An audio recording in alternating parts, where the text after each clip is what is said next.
আসসালামু আলাইকুম ভিউয়ার্স, আজকে আপনাদের জন্য নিয়ে এসেছি আরেকটি নতুন ভিডিও। আজকে দেখাবো কিভাবে তরমুজের পিঠা বানানো হয়। আপনারা তো সাধারণত কাঁঠালের পিঠে, এরপরে তালের পিঠে খেয়েছেন, কখনো কি তরমুজের পিঠা খেয়েছেন? তাহলে আজকে দেখাবো কিভাবে তরমুজ দিয়ে পিঠা বানানো হয়। তাহলে চলুন ভিডিওটি শুরু করা যাক। প্রথমে আমরা তরমুজগুলোকে কেটে নিয়েছি। এরপরে আমরা একটি ব্লেন্ডার নিয়ে নিয়েছি। ব্লেন্ডারে তরমুজগুলোকে দিয়ে দিয়েছি।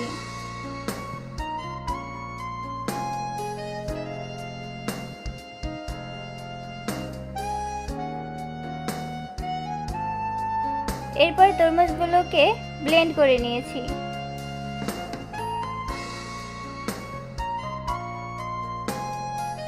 তরমুজ ব্লেন্ড করা হয়ে গেলে একটি বাটিতে তরমুজের রসগুলো রেখে দিব। এরপরে আমরা সরঞ্জামগুলো দেখে নেই। এখানে রয়েছে চালের গুঁড়ো, লবণ, তরমুজের রস, ছোলার গুঁড়ো এবং নারকেল। এরপরে আমরা চালের গুঁড়োতে পরিমাণ মতো লবণ দিয়ে দিব। এরপরে দিয়ে দিব 1 বাটি তরমুজের রস। রস দিয়ে আমরা একটু ভালোভাবে মেখে নিব।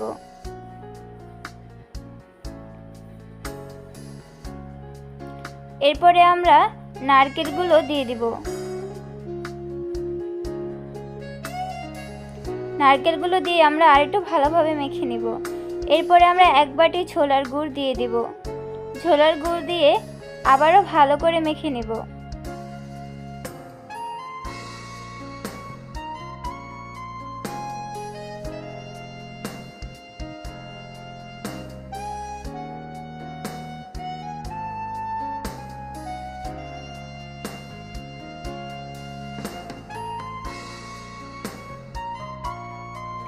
মাখানো হয়ে গেলে আমরা একটি ফ্রাই প্যান নিয়ে নেব।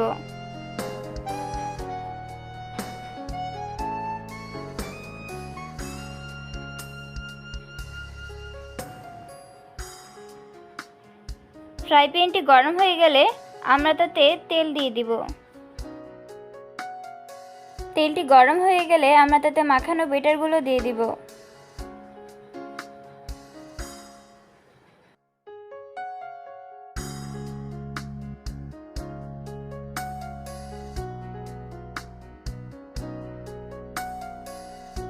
এক পাশ ভালো করে ভাজা হয়ে গেলে আমরা আবার উল্টো করে ভেজে নেব।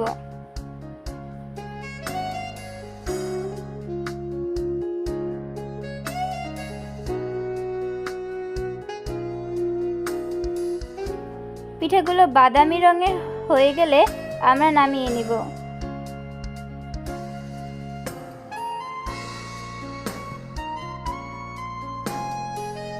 এবারে আমাদের তরমুজের পিঠা তৈরি হয়ে গিয়েছে।